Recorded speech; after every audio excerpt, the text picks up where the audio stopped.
ಈಗ ಮುಖ್ಯಮಂತ್ರಿಗಳನ್ನ ಅರೆಸ್ಟ್ ಮಾಡ್ತಕ್ಕಂಥದ್ದಾಗಲಿ ಅದು ಸರಿ ಅಲ್ಲ. ಬಹುಶಃ ಇದಕ್ಕಿಂತ ನಾಚಿಕೆಗೇಡು ಯಾವುದಿಲ್ಲ. ಇತ್ತೀಚಿನ ರಾಜಕಾರಣಗಳಲ್ಲಿ ಗೌರವನೇ ಉಳಿದಿಲ್ಲ. ಬರೀ ನೀವು ಮಾಡಿದ್ದಿಲ್ಲ ನೀವು ತಿಂದಿಲ್ಲ, ವಾಟ್ ಇಸ್ ನಾನ್ ಸೆನ್ಸ್. ಹಿಂದೆಲ್ಲ ರಾಜಕೀಯ ಅಂದ್ರೆ ಹೇಗಿತ್ರಿ? ಜನನೇ ಕಾಸು ಕೊಟ್ಟು ಎಲೆಕ್ಷನ್ ನಿಲ್ಲಿಸ್ತಾ ಇದ್ರು. ಇವತ್ತು ನೋಡಿ ನಿಮ್ಗೆ ಯಾವ ಮಾರಲ್ ರೈಟ್ ಇದೆ? ಅವ್ರಿಗೊಂದು ನ್ಯಾಯ ನಿಮಗೊಂದು ನ್ಯಾಯನ ಕೊಡಬೇಕು. ಲಕ್ಷ್ಮೀ ಹೆಬ್ಬಾಳ್ಕರ್ ರಾಜೀನಾಮೆ ಕೊಡಬೇಕು.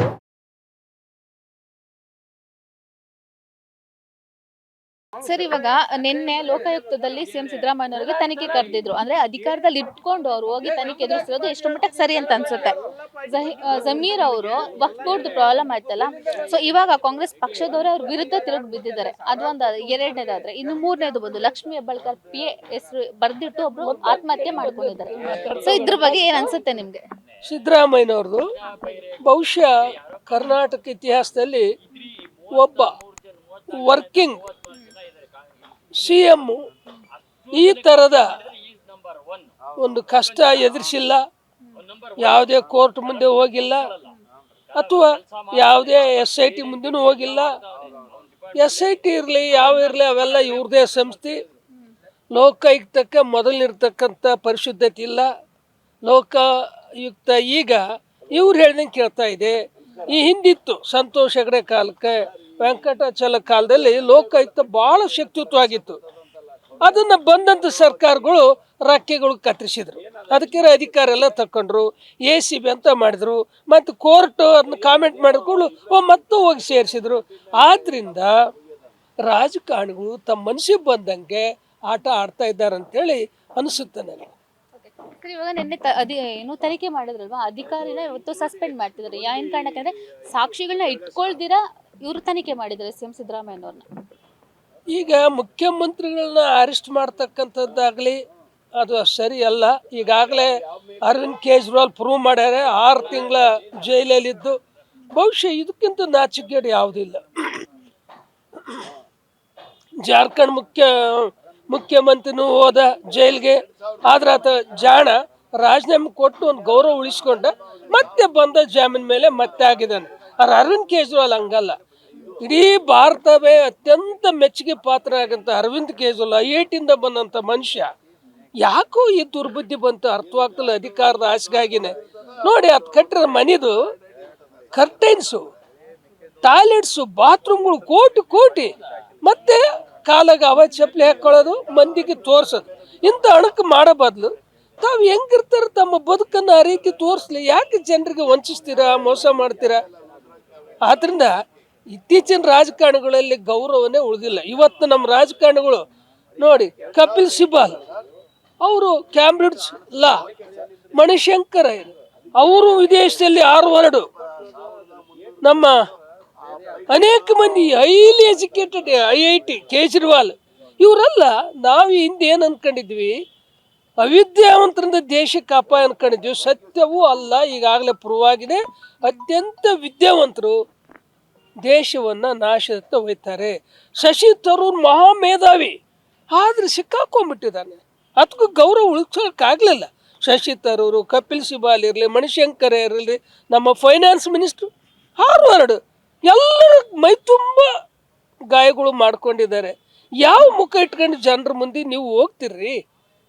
ಯಾವ ಮಾರಲ್ ಇದಿದೆ ರೈಟ್ ನಿಮ್ಮ ಹತ್ರ? ಸುಮ್ಮನೆ ಅರೆಸ್ಟ್ ಮಾಡ್ತಾರೆ ಯಾರಾದರೂ ಬಂದು. It's really very pitiable. I am very sorry.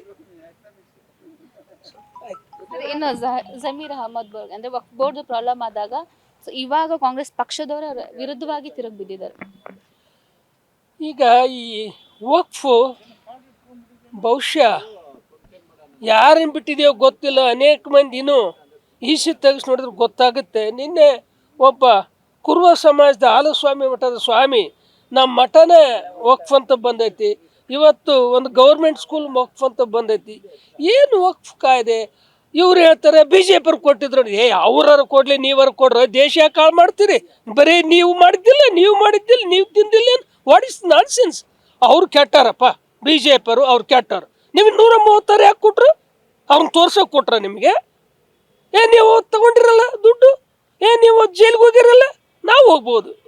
ಏನೋ ಇದು ರಾಜಕೀಯದ ಅತ್ಯಂತ ಅಸಹ್ಯಕರವಾದಂಥ ಒಂದು ಪರಿಸ್ಥಿತಿ ಇವತ್ತು ನಾವು ನೋಡ್ತಾ ಇದ್ದೀವಿ. ಯಾರು ಪ್ರಜ್ಞಾವಂತ ನಾಗರಿಕರು, ಮರ್ಯಾದೆಸ್ತಿರ ನಾಗರಿಕ ರಾಜಕೀಯಕ್ಕೆ ಬರಬಾರ್ದಂಥ ಸ್ಥಿತಿಯನ್ನು ರಾಜಕೀಯ ಮಾಡ್ಯಾರ. ಹಿಂದೆಲ್ಲ ರಾಜಕೀಯ ಅಂದ್ರೆ ಹೇಗಿತ್ತು ರೀ? ಮಾನ್ ಕಡಿಗಳು ಜನನೇ ಕಾಸು ಕೊಟ್ಟು ಎಲೆಕ್ಷನ್ ನಿಲ್ಲಿಸ್ತಾ ಇದ್ರು. ಇವತ್ತು ನೋಡಿ, really I am very sorry about this political ಇದು ಸಿಚುವೇಶನ್. ಇನ್ನು ಲಕ್ಷ್ಮೀ ಹೆಬ್ಬಾಳ್ಕರ್ ಅವರ PA ಹೆಸರು ಬರೆದಿಟ್ಟು ಒಬ್ರು ಕ್ಲರ್ಕ್ ಸತ್ತು ಹೋಗಿದ್ದಾರೆ, ಆತ್ಮಹತ್ಯೆ ಮಾಡ್ಕೊಂಡಿದ್ದಾರೆ. ಇದ್ರ ಬಗ್ಗೆ ಹೇಳೋದಿಲ್ಲ. ಇತ್ತೀಚೆಗೆ ಸರ್ಕಾರದ ಅಧಿಕಾರಿಗಳು ಆತ್ಮಹತ್ಯೆ ಮಾಡ್ಕೊಳ್ಳೋದು ಜಾಸ್ತಿ ಆಯಿತು. ಈ ST ಅದ್ರದ್ದು ಒಬ್ಬ ಅಧಿಕಾರಿನೂ ಆತ್ಮಹತ್ಯೆ ಮಾಡ್ಕೊಂಡ, ಮತ್ತೊಬ್ಬರು, ಇದು 4ನೇ ಕೇಸು ಅಂತ ಪೇಪರ್ ಓದಿದ್ದೀನಿ. ಹಿಂದೆ ಈಶ್ವರಪ್ಪನವರು ಮಿನಿಸ್ಟರ್ ಆದಾಗ ಅವರಿದ್ದದ್ದು ಶಿವಮೊಗ್ಗ, ಅವನು ಸುಸೈಡ್ ಮಾಡ್ಕೊಳ್ಳೋದು ಉಡುಪಿಯಲ್ಲೋ ಲಾಡ್ಜಿಂಗ್ನಲ್ಲಿ. ಆಗ ಇದೇ ವಿರೋಧ ಪಕ್ಷದವರು ಈಶ್ವರಪ್ಪ ರಾಜೀನಾಮೆ ಕೊಡಬೇಕು ಅಂತ ಕೊಡಿಸಿದ್ರು. ಮತ್ತು ಈಗ್ಯಾಕೆ ನೀವು ರಾಜೀನಾಮೆ ಕೊಡಲ್ಲ? ನಿಮಗೆ ಯಾವ ಮಾರಲ್ ರೈಟ್ ಇದೆ? ಅವ್ರಿಗೊಂದು ನ್ಯಾಯ, ನಿಮಗೊಂದು ನ್ಯಾಯನ ಕೊಡಬೇಕು. ಲಕ್ಷ್ಮೀ ಹೆಬ್ಬಾಳ್ಕರ್ ರಾಜೀನಾಮೆ ಕೊಡಬೇಕು. ಸ್ವತಂತ್ರ ನ್ಯಾಯಾಂಗ ವ್ಯವಸ್ಥೆಗೆ ಒಳಪಡಬೇಕು. ಅವರು ಸಂಬಂಧ ಇಲ್ಲದಿದ್ದರೆ ವಾಟ್ಸಪ್ನಾಗೆ ಅವ್ರ ಹೆಸರು, ಅವ್ರ ಫೋಟೋಸ್, ಡೀಟೇಲ್ಸ್ ಹೇಗೆ ಬರುತ್ತೆ? ಏನೋ ಇತ್ತೀಚಿನ ಅಧಿಕಾರಿಗಳಿಗಂತೂ ಶಾಂತಿ ನೆಮ್ಮದಿ ಇಲ್ಲ. ಏನಾದರೂ ರಾಜಕಾರಣಿಗಳು ಮಾಡಿಬಿಡೋದು, ಕೊನೆಗೆ ಒಬ್ಬ ಅಧಿಕಾರಿ ಸಸ್ಪೆಂಡ್ ಮಾಡೋದು, ನಂತರ ಅದನ್ನ ಟ್ರಾನ್ಸ್ಫರ್ ಮಾಡೋದು, ನಂತರ ಅದಕ್ಕೆ ಪ್ರಮೋಷನ್ ಕೊಡೋದು. ಇದ್ಯಾ ವ್ಯವಸ್ಥೆ ಇದು? ತೀರಾ ಕ್ಷುಲ್ಲಕವಾದಂಥ ರಾಜಕೀಯ ಇವತ್ತು ನಮ್ಮ ಕಣ್ಮುಂದೆ ಎಲ್ಲ ಪಕ್ಷ, ನಾನೇನು ಬರೀ ಕಾಂಗ್ರೆಸ್ಸು, BJP JDS ಎಲ್ಲ ಹಿಂಗೆ ಆಗಿದೆ. ಬಹುಶಃ ಈ ದೇಶದ ಭವಿಷ್ಯ ಸ್ವಲ್ಪ ಮಸ್ಕಾಗ್ತದೆ ಅಂತೇಳಿ ಈ ಸಂದರ್ಭದಲ್ಲಿ ಭಾಳ ನೊಂದ್ಕೊಂಡು ಹೇಳ್ತಾ ಇದ್ದೀನಿ. ಇನ್ನೊಂದು, ಇವಾಗ ಕಾಂಗ್ರೆಸ್ ಪಕ್ಷ ಇನ್ನು 3 ವರ್ಷಗಳ ಕಾಲ ಇದೆ ನಮ್ಮ ರಾಜ್ಯದಲ್ಲಿ. ಯಾವ ಥರ ತಲುಪೋದು ಅಂದರೆ, ನಾವು ಇವಾಗಲೇ ನೋಡ್ತೀವಿ ಒಂದಷ್ಟು ಹಗರಣಗಳು ಇರ್ಬೋದು, ಆರೋಪಗಳಿರ್ಬೋದು ಆಗ್ತಾನೆ ಇದೆ. ಸೊ ಇನ್ನು 3 ವರ್ಷಗಳ ಕಾಲ ಇದೆ ಅಂದಮೇಲೆ ಇನ್ನು ಯಾವ ಥರ ಡೆವಲಪ್ಮೆಂಟ್ಸ್ ಆಗ್ಬೋದು ಅಂತ ಅನ್ಸೋದು? ಇವತ್ತು ರಾಜ್ಯ ಸರ್ಕಾರ ಕೆಲಸ ಮಾಡೋದು ಕೇಂದ್ರ ವಿರೋಧಿ ನೀತಿಯನ್ನು ಮಾಡ್ಕೊಂತಾನೆ ಹೋಗ್ತೈತಿ ವಿನಃ ರಾಜ್ಯಕ್ಕೆ ಏನು ಬೇಕಪ್ಪ ಅನುದಾನ ಇವ್ರು ಹೋಗಿ ಕೇಳ್ತಾರ? ಎಲ್ಲ ನಾವು ಪೇಪರ್ ನೋಡಿಲ್ಲ. ಕಾವೇರಿ ವಿವಾದ ಇದೆಯಲ್ಲ, ಅದನ್ನು ನಾವು ಮೇಕೆದಾಟು ಕಟ್ತೀವಿ ಅಂದರು. ನಾವು ಕಟ್ಟಿಬಿಟ್ಟಾರ ಅನ್ಕೊಂಡಿವಿ. ಇಲ್ಲ ಅಂತ ಕಟ್ಟಿಲ್ವಂತ ಪಾಪ. ಅದೇ ಏನ್ರಪ್ಪ, ಯಾವ ಹೋಗ್ಲಿ, ನೀವು ಯಾರನ್ನು ಹೋಗ್ಬೇಕು, ನಿಯೋಗ ತಗೊಂಡು ಹೋಗ್ಬೇಕು, MP ಕರ್ಕೊಂಡು ಹೋಗ್ಬೇಕು, ಪ್ರಧಾನಮಂತ್ರಿ ಕಾಣಬೇಕು, ತಮಿಳ್ನಾಡಿನವ್ರು ಕಾಣಬೇಕು, ಮಾತಾಡಬೇಕು. ಏನಿಲ್ಲ, ಸುಮ್ಮನೆ ಕಟ್ತೀವಿ ಅನ್ನೋದು. ಇವರು ಕಟ್ಟಿದ್ರು, BJP ಕಟ್ಟಿದ್ರು. BJP ಮಾದಾಯಿ ಕಟ್ಟಿದ್ರು, ಇವರು ಮೇಕೆದಾಟು ಕಟ್ಟಿದ್ರು. ನಾವೆಲ್ಲ ಮೇಕೆಗಳು, ಕುರಿಗಳು ಅಷ್ಟೇ. Speed Plus Karnataka.